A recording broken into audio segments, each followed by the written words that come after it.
नमस्कार,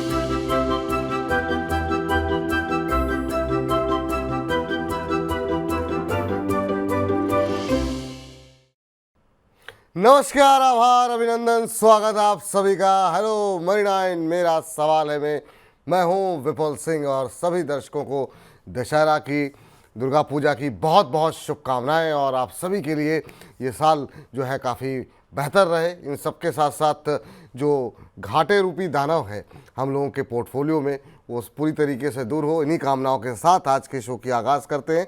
लेकिन बाजार के अंदर सुस्ती बरकरार है, ऊपरी स्तरों पर बाजार टिक नहीं पा रहा है। 25,028 का हाई लगाने के बाद निफ्टी ने 24,920 ये आज का इंट्राडे लो बनाया है। और उसके बाद हमने देखा कि 20-30 अंकों की रिकवरी है। अभी भी 41 अंक नीचे इस समय निफ्टी कामकाज करता हुआ।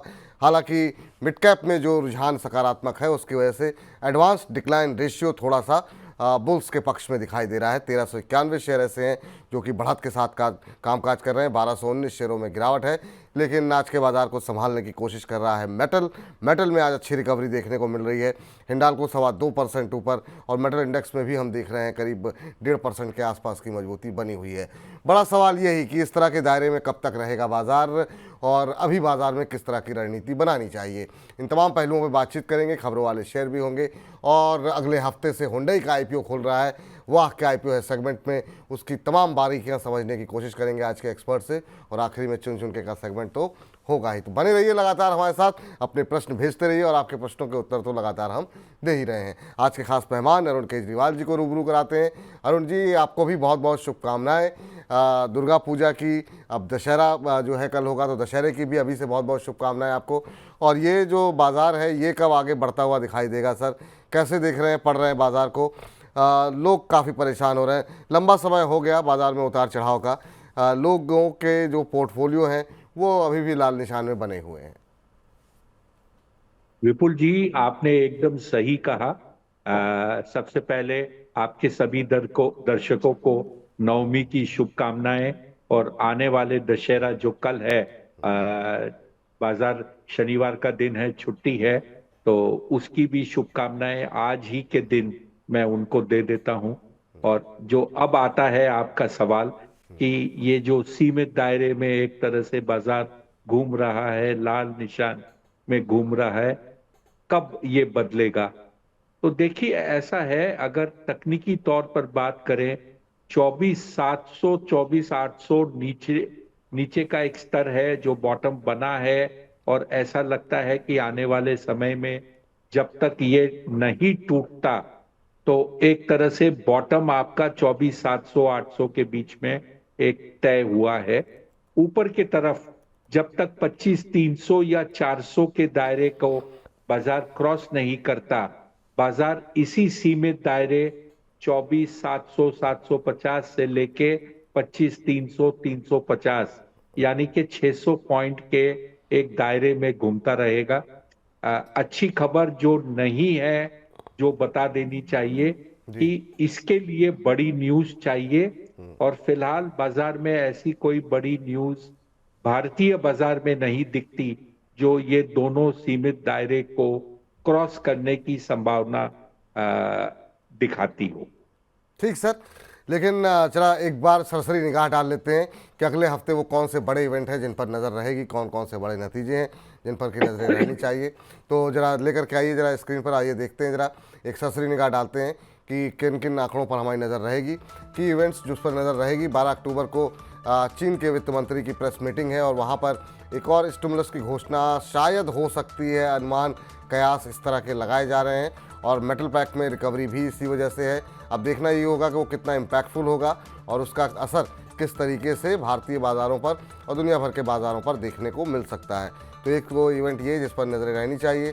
ईरान इजराइल को लेकर के क्या कुछ अपडेट आती है उस पर लगातार निगाहें बनी हुई हैं, तो वहाँ पर भी अगर कोई भी नेगेटिव न्यूज़ आती है तो वो बाज़ार के लिए नेगेटिव होगी। 14 अक्टूबर को महंगाई दर के आंकड़े आने वाले हैं, वहाँ से भी अगर कोई, हालांकि उम्मीद नहीं है, लेकिन पर ऐसा कोई अगर सेंटिमेंट ख़राब होता है तो भी एक नेगेटिव इम्पैक्ट आ सकता है। इसके अलावा अब चूंकि तिमाही नतीजों का दौर शुरू हो चुका है, टीसीएस के नतीजे आ चुके हैं। तिमाही नतीजों पे कौन कौन से ऐसे बड़े नतीजे हैं जिन पर आपकी निगाहें होनी चाहिए और अगर आपके पोर्टफोलियो में वो शेयर हैं तो किस तरीके से इम्पैक्ट कर सकते हैं, तो कौन से बड़े तिमाही नतीजे हैं उस पर भी एक सरसरी निगाह डाल लेते हैं। तो जिनमें नतीजे हैं उसमें हम देख रहे हैं कि 14 अक्टूबर को नतीजे आएंगे रिलायंस के, SW सोलर के। इसके अलावा एंजल वन HCL टेक के नतीजे भी 14 तारीख को हैं और आज HCL टेक में अच्छी खरीदारी देखने को मिल रही है। HDFC लाइफ AMC के नतीजे 15 अक्टूबर को हैं। PVR KEI महाराष्ट्र बैंक के 15 अक्टूबर को। बजाज ऑटो HSCL 16 अक्टूबर को। ये तमाम वो नंबर्स हैं, नोट कर लीजिए ताकि आपको ये पता रहे कि आपके पोर्टफोलियो में जो शेयर हैं उसके रिजल्ट्स कब होंगे और उसका इम्पैक्ट पे आपको किस तरह की स्ट्रेटजी अपनानी है। एक्सिस, सीएट और इन्फोसिस के नतीजे 17 अक्टूबर को। सेंट्रल बैंक हैवेल्स के नतीजे 17 अक्टूबर को है। टेक महिंद्रा और विप्रो के नतीजे 17 को हैं। MRPL, तेजस, मैस्टेक के नतीजे 18 को। HDFC बैंक, कोटक और PC ज्वेलर्स के नतीजे हैं 19 अक्टूबर को। तो ये वो तमाम वो शेयर हैं जिन पर की नतीजों पर आपकी नजरें रहनी चाहिए।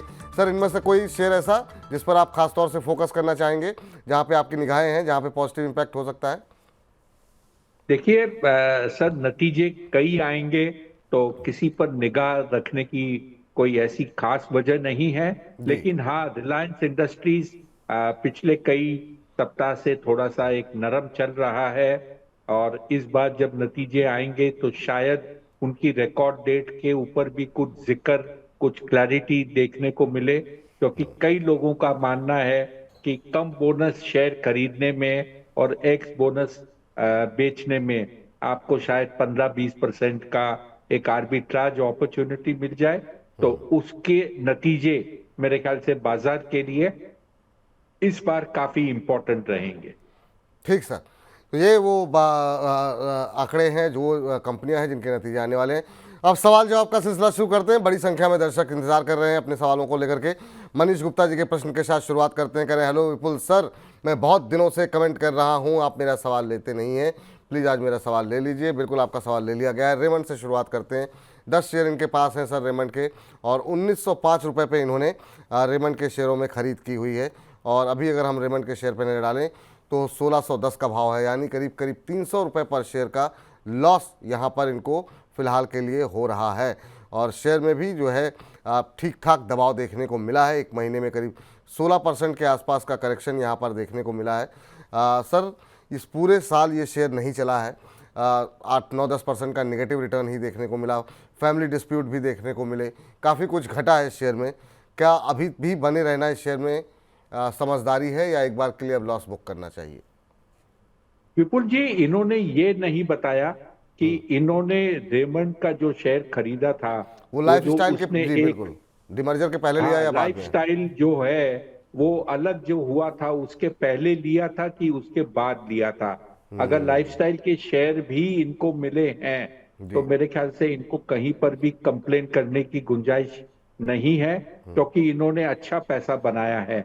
अगर मान लीजिए कि इन्होंने वो स्प्लिट होने के बाद लिया है तो देखिए इतना बड़ा स्प्लिट हुआ है, इतना बड़ा पैसा इसने सबको बना के दिया है, तो मेरे ख्याल से कहीं ना कहीं इनको ये प्रॉफिट बुक करके निकलना चाहिए था कि भाई ऐसा ही नहीं होता कि आपको 3,000 रुपए दूसरे शेयर में भी पहले दिन मिल रहे थे, वो घटकर करीब 2,000 हो चुका है। लेकिन मौजूदा स्तर पर जितनी रेमंड की कीमत है उससे ज्यादा लाइफस्टाइल की कीमत है, तो मेरे ख्याल से इनका सवाल ये अधूरा है कि इन्होंने कम स्प्लिट लिया है या एक स्प्लिट लिया है।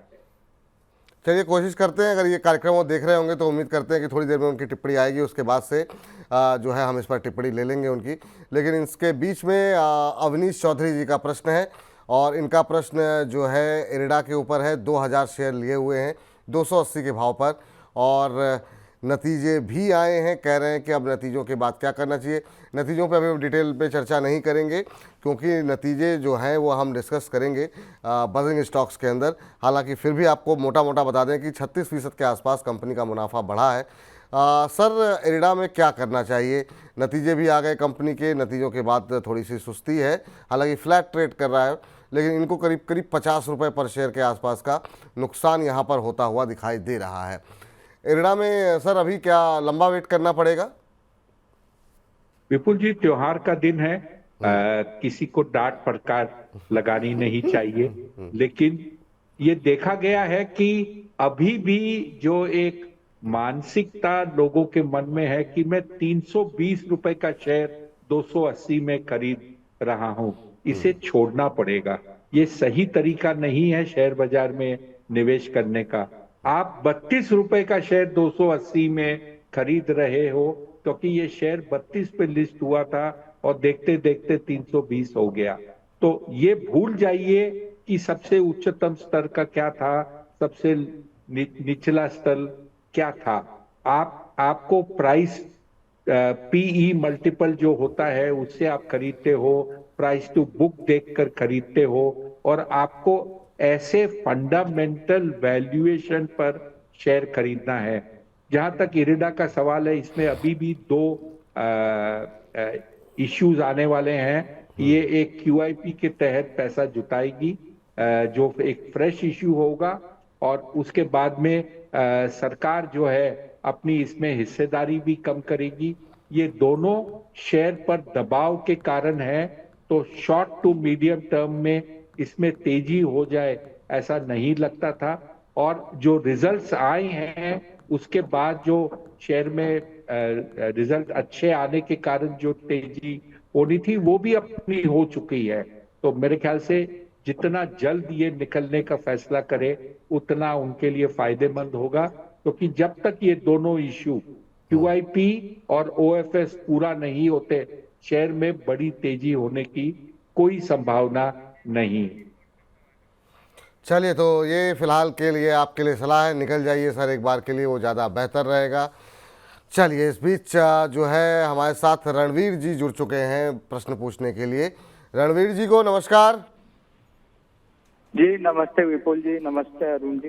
जी नमस्कार। नमस्कार, कैसे हैं रणवीर जी, कहाँ से बोल रहे हैं आप? जी मैं बढ़िया हूँ, आप कैसे हैं विपुल जी? हम बहुत अच्छे हैं सर। और उज्जैन से बोल रहा हूँ। उज्जैन से बोल रहे हैं, चलिए महाकाल की नगरी से आप बोल रहे हैं, बहुत अच्छी बात है सर। बताइए सर क्या प्रश्न है और कैसा अनुभव है शेयर बाजार का आपका? जी मैंने तो जब चुनाव के रिजल्ट आने वाले थे उसके बाद से इन्वेस्ट करना चालू किया, तो अभी तक लॉस में ही हूँ। टाइमिंग थोड़ी सी गड़बड़ हो गई सर लॉस में ही दिख रहा है, रेड निशान में दिख रहा है। हाँ, तो टाइमिंग थोड़ी सी गड़बड़ हो गई आपकी। उससे अगर 2-4-6 महीने साल भर पहले से शुरू किया होता तो ऐसी शिकायत आपकी नहीं होती। खैर कोई बात नहीं। क्या प्रश्न है सर आपका? जी मेरा प्रश्न है, मेरे पास अडानी पोर्ट्स के 150 शेयर से 1450 के भाव पर, तो ये मैं 1450। लॉन्ग टर्म के हिसाब से देखना चाह रहा हूँ। लंबी अवधि का नज़रिया आपका, ये अच्छी बात है। और जी। लंबी अवधि के लिहाज से एक्सपोर्ट को लेकर के, पोर्ट्स को लेकर के, इन तमाम चीज़ों को लेकर के भारत की सरकार काफ़ी जो है पॉजिटिव है और लगातार प्रयास कर रही है। अब अदानी पोर्ट क्या उसका लाभ उठा पाता है कि नहीं, वो हमको चलना पड़ेगा अरुण जी के पास, उनसे पूछते हैं। अरुण जी, अदानी पोर्ट के ऊपर इनका प्रश्न है और अभी 1400 के आसपास चल रहा है, 1407, 1410 के आसपास। बहुत ऊपर की खरीद नहीं है, ये इस तरह का शेयर है। 10, 20, 25, 30 रुपये का मूव एक दिन में देखने को मिल जाता है इसमें। आज थोड़ा सा सुस्ती है, तो 1450 पे लिया हुआ है, लॉन्ग टर्म व्यू है। आपकी टिप्पणी क्या होगी? तो देखिए, कंपनी का प्रदर्शन अच्छा है, लगातार इसमें विस्तार, ग्रोथ सभी कुछ देखने को मिल रहा है। मेरे ख्याल से अगर इनकी अवधि लंबी है, जैसे इन्होंने कहा 6 महीने 12 महीने की, मेरे ख्याल से इसमें निवेशित रहिए, आपको सफलता मिलेगी। फिलहाल शेयर थोड़ा सा साइडवेज और नेगेटिव चल रहा है, लेकिन ऐसा नहीं है कि शेयर टूट रहा है। आप निवेशित रहिए, आपको अवश्य आने वाले समय में इसका बेहतर प्रदर्शन मिलेगा। ठीक सर। इस बीच हार्दिक पटेल जी का सवाल ले लेते हैं। हार्दिक जी कह रहे हैं, सर आज तो ले लो सवाल। सर डांट भी अच्छी लगती है सर की, और सर अच्छा बताते भी हैं। तो ये सर टिप्पणी आई हुई है कि उनको आपकी डांट भी अच्छी लगती है और आपकी सलाह भी अच्छी लगती है। कह रहे हैं कि एक तो इन्होंने BHEL ले रखे हैं 285 के भाव पर, 200 शेयर इनके पास हैं, और NTPC ले रखे हैं, और ये इन्होंने 400 शेयर ले रखे हैं 200 रुपये के भाव पर। कह रहे हैं कि इसके लिए स्टॉप लॉस जानना है। NTPC सर, अब NTPC का की सब्सिडरी कंपनी का वेट सब लोग कर रहे हैं, IPO कब आएगा। तो एक तो NTPC पे आपकी राय जानना, मुझे लगता है NTPC के शायद इन्होंने जो शेयर हमको प्राइस बताया है वो 400 होना चाहिए, 400 रुपये होना चाहिए। मिला जुला के लिखते हैं तो कई बार कन्फ्यूजन हो जाता है कि शेयर कौन से हैं और प्राइस कौन सा है। तो अभी 400 के आसपास चल रहा है, मान के चलते हैं कि इन्होंने 400 पर ही लिए होंगे, और BHEL 285 पे। तो NTPC पे अभी क्या करना चाहिए सर? सर NTPC में निवेशित रहिए। NTPC ग्रीन की इश्यू भी मेरे ख्याल से जल्द ही आने वाली है। ये भी रिन्यूएबल एनर्जी खास करके सोलर में जा रही है। एक एसेट जो एनटीपीसी के पास है वो इस नई कंपनी में ट्रांसफर होगा। बाकी जो एसेट्स है वो एनटीपीसी ग्रीन नए बनाएंगी और जिसे कहते हैं ग्रीनफील्ड प्रोजेक्ट से बनाएगी। मेरे ख्याल से ये कंपनी भी अच्छी है और जो एनटीपीसी के शेयर होल्डर हैं उनके लिए एक प्रेफरेंशियल ऑफर भी इसमें होगा, वो भी उसमें भी कुछ लाभ होने की गुंजाइश है।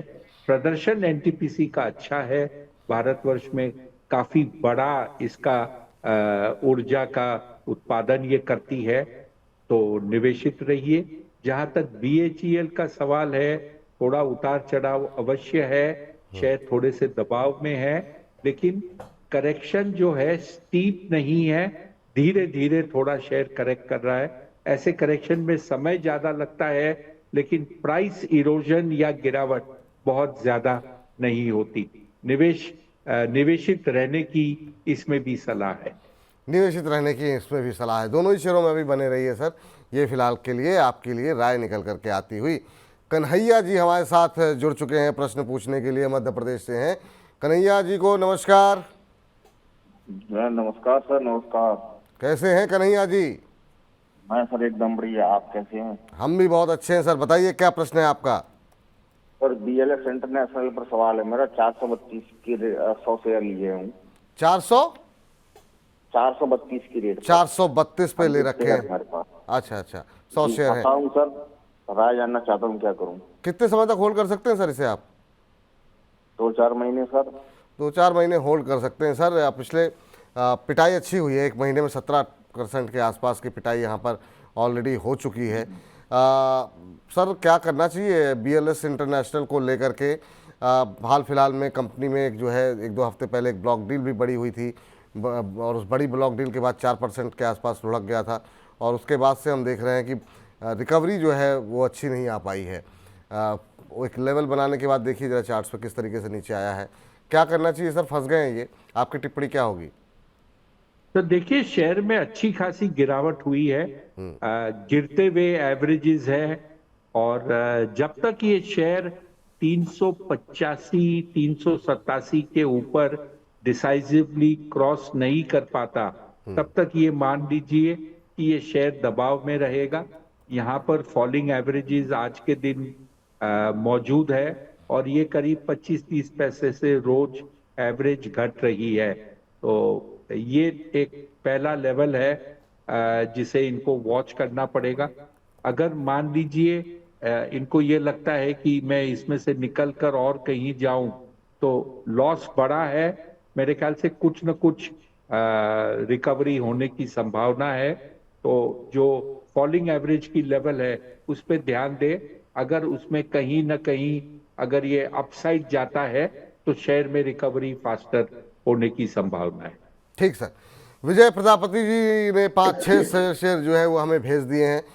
2 पे भी बात करते हैं प्रजापति जी। IRFC, IOC इन सबको छोड़ करके NHPC और सुजलॉन पे बात कर लेते हैं। इन 2 पे भी किसी न किसी दर्शक के प्रश्न आएंगे, हम टिप्पणी अभी आपको आवाज़ राय अवश्य मिल जाएगी।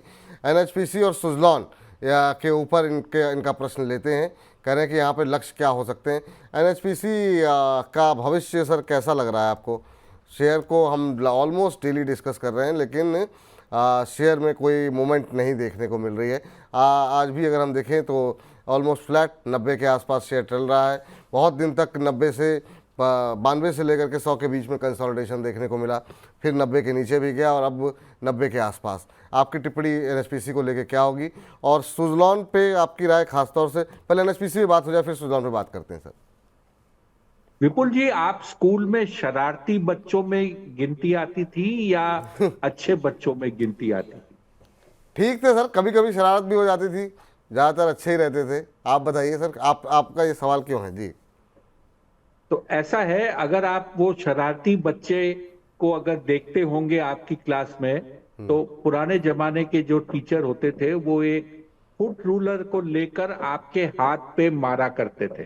बिल्कुल सही बात है। उसी तरह ये शेयर के ऊपर जो मौजूदा स्तर है उसके ऊपर एवरेज खड़ी है और इसे उसके ऊपर आने नहीं दे रहा है ये एवरेज।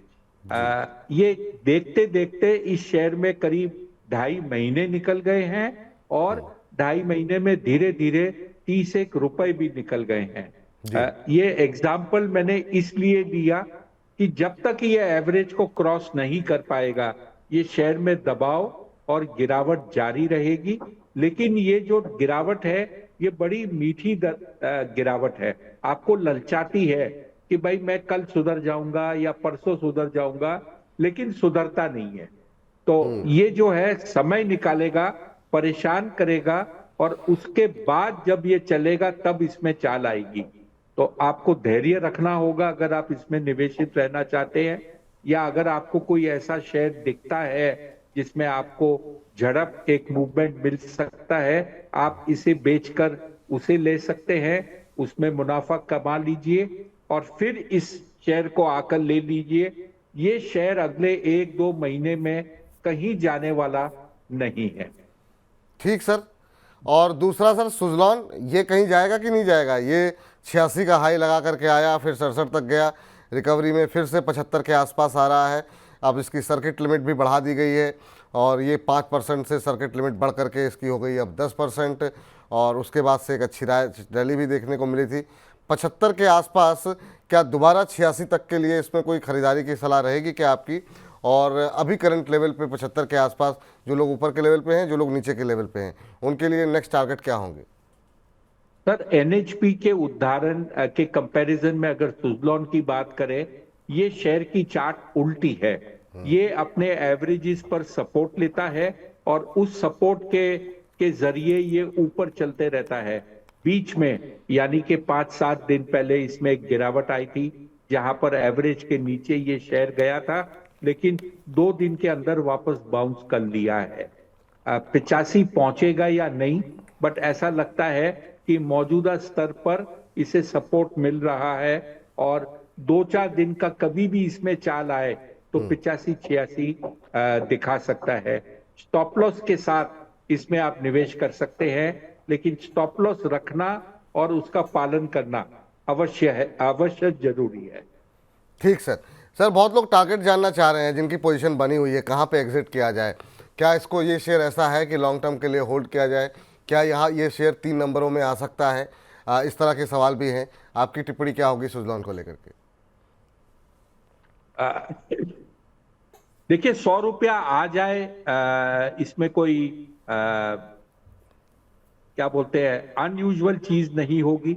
हो सकता है नेक्स्ट मोमेंटम जो इसमें आएगा ये 75-80 वाला शेयर 95 के आसपास पहुंच सकता है, वहां पर थोड़ा सा कंसोलिडेट करके फिर 100 रुपया पार कर सकता है। लेकिन प्रदर्शन में लगातार इंप्रूवमेंट होना जरूरी है और एक चीज ध्यान में रखना चाहिए कि मोमेंटम स्टॉक है, इसके अंदर में बहुत ज्यादा तादाद में पब्लिक वॉल्यूम करती है। और मैं अगर आपको कहूं तो कुछ ऐसे ट्रेडर्स को मैं जानता हूं जो इसमें 1-1.5 लाख शेयर इंट्राडे की ट्रेडिंग करते हैं।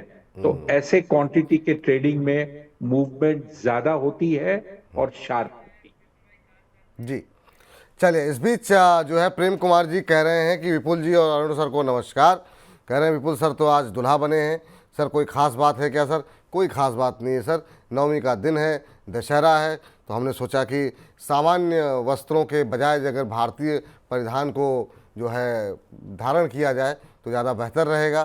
तो बस यही कारण रहा जिसकी वजह से आज इस तरह के वस्त्र में जो है आज हम नज़र आ रहे हैं। चलिए, जो सवाल आपका ले लेते हैं, JNK बैंक के ऊपर है इनका प्रश्न और इनके पास 110 रुपये पे 100 शेयर इन्होंने JNK बैंक के ले रखे हैं। कह रहे हैं लॉन्ग टर्म का व्यू है इनका और अभी क्या करना चाहिए। 110 पे ले रखे हैं आपने JNK बैंक के शेयर और अभी JNK बैंक के शेयर की बात करें 99 रुपये, यानी कि 100 के नीचे आ गया है। सर, ये बैंकों में हो क्या रहा है? बैंक भी बहुत परेशान कर रहे हैं। अभी बैंकों पे थोड़ी और डिटेल में चर्चा करेंगे, बहुत सारे ग्राफिक्स हमने तैयार किए हुए हैं तो उसके साथ हम बातचीत करेंगे। लेकिन अभी पहले जरा JNK बैंक पे एक टिप्पणी हो जाए, एक दर्शक हमारे साथ जुड़े हुए हैं, उनका प्रश्न हो जाए, उसके बाद से बैंकों पर बात करते हैं। जी सर, JNK बैंक। विपुल जी, ये शेयर भी जैसे NHPC की बात की थी, एवरेजेस ने प्राइस पर दबाव डाल रखा है, लगातार शेयर घट रहा है, लेकिन इसकी भी चाल धीमी है, धीरे धीरे धीरे धीरे घटता है। तो आपको जो कहते हैं गुस्सा भी नहीं आता कि इसे बेचकर निकल जाएं, लेकिन आपको ललचाते रहता है कि अब मैं रिकवर हुआ तो आपके खरीद के ऊपर चला जाऊंगा। समय निकालना पड़ेगा इस शेयर में। टर्न अराउंड के कोई आसार इमीडिएट शॉर्ट टर्म में नहीं दिख रहे, लेकिन शेयर बड़ी नरमी इसमें हो जाए वो भी नहीं बता रही। तो पेशेंट रहिए। आने वाले समय में जैसे जैसे बैंकों के नतीजे आएंगे, जिसे उम्मीद है कि वो नतीजे इस बार अच्छे रहेंगे, इस शेयर में भी रिकवरी देखने को मिल सकती है।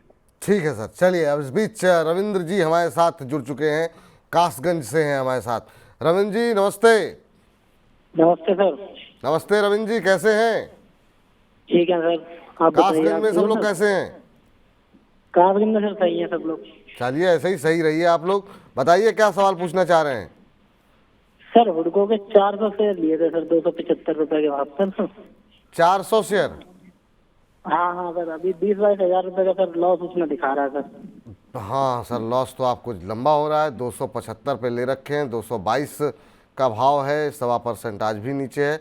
और क्या सोचा है, कब तक होल्ड कर सकते हैं आप? सर होल्ड सर 1 साल।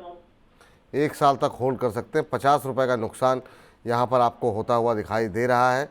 सर इन्होंने भी ऊपर की तरफ जो है ख़रीदारी की हुई है, और ये शेयर जो है मुझे लगता है कि 300-325 तक गया था, शायद उसी रैली में या तो इन्होंने लिया या उसके जब नीचे आ रहा था तब लिया। अब 275 पे लेकर के 222 का भाव आ गया है, और क्वांटिटी भी ठीक ठाक है, नुकसान में है। खबरें काफ़ी रही, शेयर में रिटर्न भी काफ़ी अच्छे मिले हैं, लेकिन अभी के लिए इनके लिए तो काफ़ी ज़्यादा नुकसान हो रहा है। आपकी टिप्पणी क्या होगी सर? तो दो चीज, शेयर ने करीब 350 रुपए का उच्चतम स्तर बनाया था, और वहां से आप ये समझिए अभी करीब 6 महीने 5 से 6 महीने गुजर चुके हैं, और ये शेयर लगातार गिरावट में है। ऐसे शेयर में एवरेजेस एक बाधा बन जाती है शेयर के लिए, जो शेयर पे दबाव लाता है। मेरे ख्याल से इसकी भी हालत, जो कुछ शेयर पहले बात किए थे, NHPC और 2-3 शेयर की मैंने जिक्र की, उसमें भी फॉलिंग एवरेजेस एक अड़चन बन रखी है शेयर पे। समय लगेगा इसे रिकवर करने के लिए। जहां तक कंपनी और उसका प्रदर्शन का सवाल है, उसका प्रदर्शन लगातार इंप्रूव हो रहा है, और सरकारी रियल एस्टेट फाइनेंस कंपनी जो होती है, हाउसिंग फाइनेंस कंपनी, एक तरह से ये एक अच्छी कंपनी मानी जाती है। तो मेरे ख्याल से समय के अलावा इनके पास और कोई चारा नहीं है। निवेशित रहिए, और रिकवरी जब आएगी तो आपके शेयर में भी एक रिकवरी देखी जाएगी। रिकवरी का वेट कीजिए, थोड़ा सा धैर्य दिखाने की आपको आवश्यकता है, ये सलाह निकल के आ रही है। राघवेंद्र सिंह जी का सवाल है, कह रहे हैं विपुल जी जय हिंद। जय हिंद राघवेंद्र जी। कह रहे हैं PFC और टाटा पावर में फ्रेश एंट्री लेना चाहता हूँ, केजरीवाल जी की राय जानना चाहता हूँ, उनका टारगेट बहुत सटीक होता है। तो बड़ा ही सटीक निशाना लगाते हैं केजरीवाल सर आप, और उसी निशाने का, उसी लक्ष्य का ये जो है जानना चाहते हैं क्या करना चाहिए। अभी जो है फ्रेश एंट्री के लिए इन्होंने 2 शेयरों को चुना हुआ है। पहले तो PFC की बात कर लेते हैं, अच्छा मूव रहा हाल फिलहाल के अंदर, पिछले कुछ दिनों के अंदर, अब 468 के आसपास आ चुका है। आपकी टिप्पणी क्या होगी PFC को लेकर के? दूसरा इनका टाटा पावर, कल का दिन काफ़ी दुखद रहा हम सबके लिए। टाटा समूह के जो चेयरमैन थे रहे रतन टाटा जी नहीं रहे, कल हमने स्पेशल कवरेज भी इस पर की थी, ओवरऑल पूरे टाटा समूह के शेयरों पर। टाटा पावर का भविष्य कैसा दिखाई दे रहा है 2 में फ्रेश एंट्री के लिए सर? विपुल जी, सबसे पहले PFC पे एवरेजेस का जो दबाव है वो 495 से 497 के बीच में है। मान लीजिए आप अगर मौजूदा स्तर पर निवेश करना चाहते हैं, तो आपको ये दोनों लेवल को बहुत बारीकी से ध्यान देना पड़ेगा। इस लेवल के ऊपर अगर शेयर पार कर लेता है तो एक फ्रेश ब्रेकआउट आएगा, जहां पर आपने जो मौजूदा निवेश किया है उसे आप डबलिंग कर सकते हो या उसमें क्वांटिटी ऐड कर सकते हो। शर्त एक ही रहेगी कि अगर ये इस लेवल को क्रॉस करके उसके ऊपर ट्रेड करता है तो। दूसरा आपके लिए शर्त ये रहेगी, मौजूदा स्तर पर एंटर कीजिए, और अगर आपको लगता है कि ये 494-97 के लेवल पर आकर शेयर अटक रहा है, थकान दिखा रहा है, तो इससे निकल जाइए। आपको जो मौजूदा स्तर से उस भाव तक पैसा मिलता है वो आपकी कमाई हो जाएगी। अब आ जाते हैं जी, टाटा पावर के हैं ऊपर। टाटा पावर पे। टाटा पावर जो है इसकी चार्ट पीएफसी से अलग है। ये अपने एवरेजेस पे सपोर्ट लेकर बरकरार रह रहा है। मौजूदा स्तर पर भी अगर आप ध्यान दें तो इस शेयर ने 435-36 पे हाल ही में एवरेजेस पे सपोर्ट लिया है। इसमें आप मौजूदा स्तर पर निवेश कर सकते हैं, लेकिन 427-28 के आसपास का एक ट्रेलिंग स्टॉप लॉस रखकर निवेश करें। चलिए, इस बीच जो है अगले दर्शक हमारे साथ जुड़ चुके हैं, शिवम शर्मा जी। शिवम जी को नमस्ते। Sir good afternoon sir. Very good afternoon Shivam, कैसे हैं आप? सर बस ठीक है सर, आप बताइए सर। हम तो बहुत ठीक हैं सर। बहुत उदास लग रहे हैं, कोई खास वजह? सर तो मैंने शेयर खरीदे थे सर ओला के, तो वो मैंने एक्चुअली पहले ज्यादा पे खरीदे थे 137 पे, और जी। फिर मैंने उसका एवरेज कर लिया कुछ और शेयर खरीद के, तो 121 पे सर है शेयर अभी मेरा जो एवरेज में। चलिए, अब तो काफ़ी नुकसान में आप आ चुके हैं सर। और और रिकवरी, फिर मैंने क्वांटिटी ज्यादा खरीदी, 2066 है शेयर मेरे पास सर। ये आपने दूसरी बड़ी गलती कर दी कि पहले तो जब शेयर लिस्ट हुआ उसके बाद से ठीक ठाक प्रीमियम पे लिस्ट हुआ, उसके बाद आपने और ऊपर जा कर के ख़रीदा, वहाँ तक भी ठीक था। फिर आपने एवरेजिंग करके उसको जो है अपनी शेयर्स को बढ़ा लिया, वो एक और गलती कर दी आपने। तो अभी के लिए तो आपके लिए जो तो कुछ मतलब बहुत कुछ कहने के लिए है नहीं, क्योंकि अभी जो हाल फिलहाल में सेंटिमेंट ख़राब हुआ है वो कब ठीक होगा कहा नहीं जा सकता। 10,000 से ज़्यादा कंप्लेन गई हुई हैं ओला इलेक्ट्रिक की, जो ईवी मोटरसाइकिल है उसको लेकर के। कंपनी की जो मैनेजमेंट है वो ट्विटर पे भिड़ गई और उसका इन तमाम चीज़ों का असर रहा कि नेगेटिव सेंटिमेंट यहाँ पर देखने को मिला है। और आपकी ख़रीद से अब 31 रुपये नीचे है, तो 31 रुपये का नुकसान और 2,000 से ज़्यादा शेयर, तो 60,000 से ज़्यादा का नुकसान आपको हो रहा है। कितने समय तक आप होल्ड कर सकते हैं? सर अभी तो मेरे को अगर मगर 2-3 महीने में अगर ये हो सकता है, 2 से 3 महीने। 2-3 महीने में ऐसा हो जाए, मुझे मतलब जो है अरुण जी ज़्यादा बेहतर टिप्पणी जो है वो इस पर करेंगे, लेकिन ऐसी संभावनाएं थोड़ी सी कम होती हैं। सर पूछते हैं सर आपसे, आप बताइए सर, ओला इलेक्ट्रिक 31 रुपये पर शेयर का इनको नुकसान हो रहा है, क्वांटिटी काफ़ी ज़्यादा ले ली है और अब ये थोड़े से घबराए हुए हैं। मुझे याद है लिस्टिंग के बाद जब ये आगे बढ़ रहा था तो आपने भी और बहुत सारे एक्सपर्ट ने मना किया था कि अभी ये चेज़ नहीं करना चाहिए इस शेयर को। अब इन्होंने किया है, आपकी टिप्पणी क्या होगी? बिल्कुल जी, 3 चीज कहूंगा शेयर के बारे में। सबसे पहले कि ओला का जो बड़ा एक इवेंट होना है वो ये है कि इसने जो बैटरी बनाई है अपने गीगा फैक्ट्री में, वो बैटरी अपने स्कूटर में लगकर ये सप्लाई करेगा या जो उसका स्कूटर खरीदता है उसे मिलेगा। इस चीज की जो डिलीवरी है वो अप्रैल 2025 से होनी है, यानी कि अभी भी इस इवेंट में 5 महीने बाकी है। जब तक ये नहीं होता कंपनी को थोड़ा सा दबाव रहेगा, क्योंकि ये एक बड़ी इवेंट है और बैटरी की जो कीमत होती है वो लगभग 1/3 या 40% होती है पूरे वैल्यू की। दूसरी चीज, फिलहाल जो उसे कंप्लेंट्स मिले हैं सर्विस को लेकर, सर्विस के इश्यूज को लेकर, इसने अपना जो बिजनेस मॉडल है उसमें भी बदलाव लाया है। पहले एक्सपीरियंस सेंटर से डिलीवरी होती थी और वहीं पे कंप्लेंट अटेंड की जाती थी। अब कंपनी ने जिस मात्रा में कंप्लेंट्स आई है उसने सर्विस सेंटर के अलावा repair centre, complaint centre, customer care centre, ऐसे सब प्रतिक्रियाएं चालू की है जिससे कि वो इशू को टैकल कर सके। इसे टैकल करने में 2-3 महीने का समय अवश्य लगेगा और जब स्कूटर मालिक को ये कॉन्फिडेंस मिले कि इम्प्रूवमेंट होने लगा है तब जाकर इसके शेयर प्राइस पे भी रिफ्लेक्ट होगा। तीसरी और आखिरी चीज ये, ईवी का जो मार्केट है बड़ा कंपेटिटिव हो रहा है। कई सारे प्लेयर आ चुके हैं। इसमें से कुछ प्लेयर स्कूटर को असेंबल करते हैं, ईवी को असेंबल करते हैं, और कई ऐसे प्लेयर हैं जिनके पास में बहुत बड़ा नेटवर्क नहीं है, लेकिन वो 50-100 स्कूटर असेंबल करके मार्केट प्लेस में बेच रहे हैं। उनकी मार्केटिंग, उनका ब्रांड, उनका नाम ऐसा कुछ नहीं है, लेकिन स्कूटर और ईवी बनाने वाले, इलेक्ट्रिक स्कूटर बनाने वाले देश में संख्या 25-30 से ज्यादा की हो चुकी है।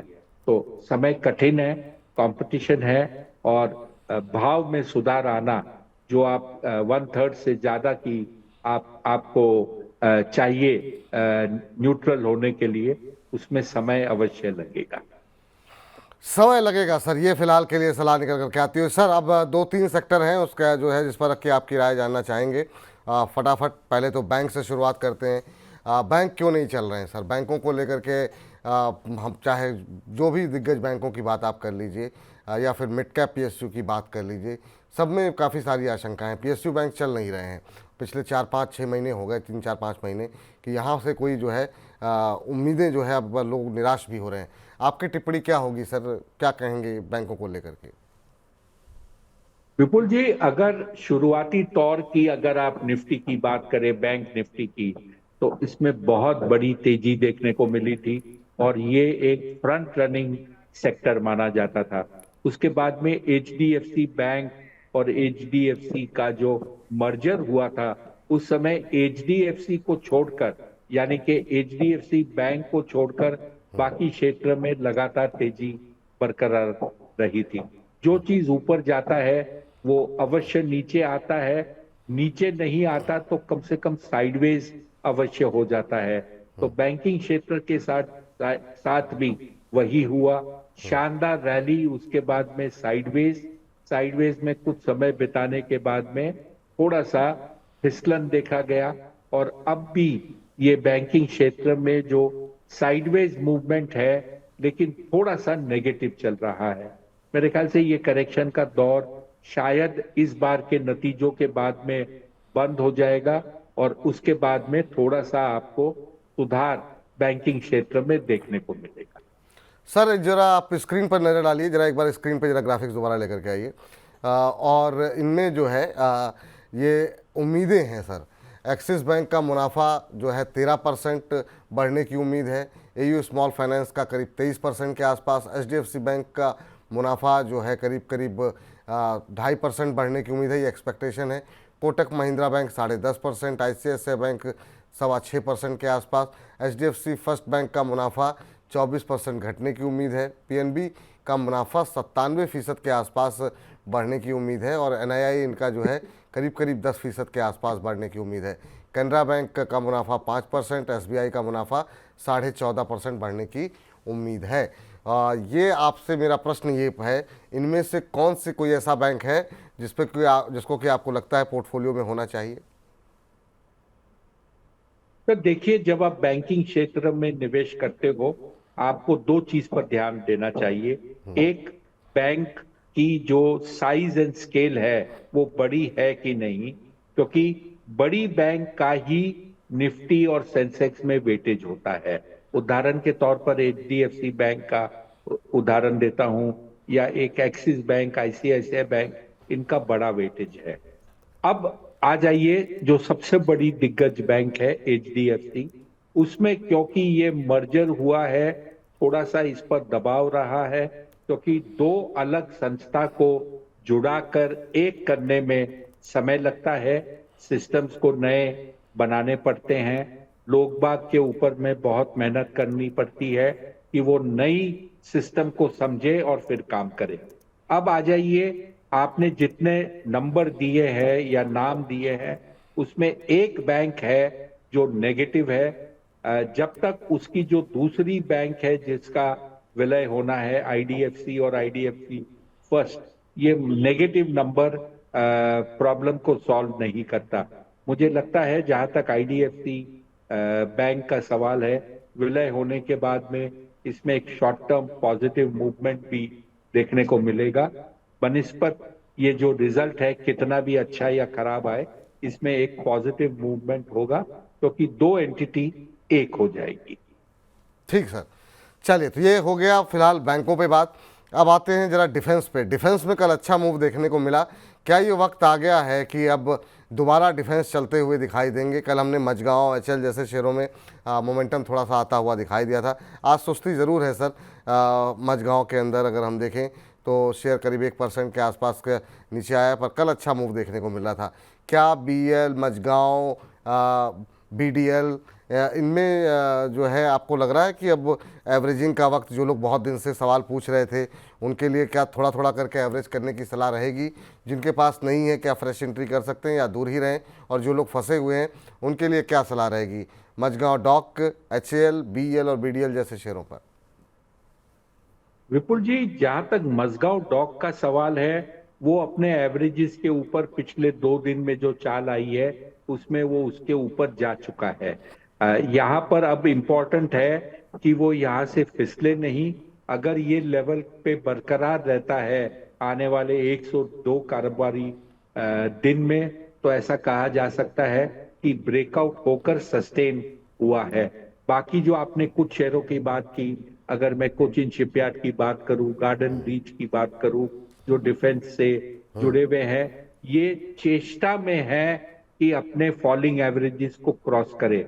हो सकता है 1-2 दिन और लगे क्रॉस करने के लिए, लेकिन हाँ, ये कहा जा सकता है कि डिफेंस में एक छोटा रिबाउंड, एक अपवर्ड करेक्शन अवश्य ऑन दी एनविल है और इनमें आने वाले दिन में आपको कुछ न कुछ इंप्रूवमेंट मिले। लेकिन इसका ये मतलब नहीं है कि यहाँ से ये शेयर में 25-30% की तेजी होने की संभावना है। ये महज करेक्शन, जो एक गिरावट हुई है लगातार, उसमें कुछ इंप्रूवमेंट होने की संभावना है।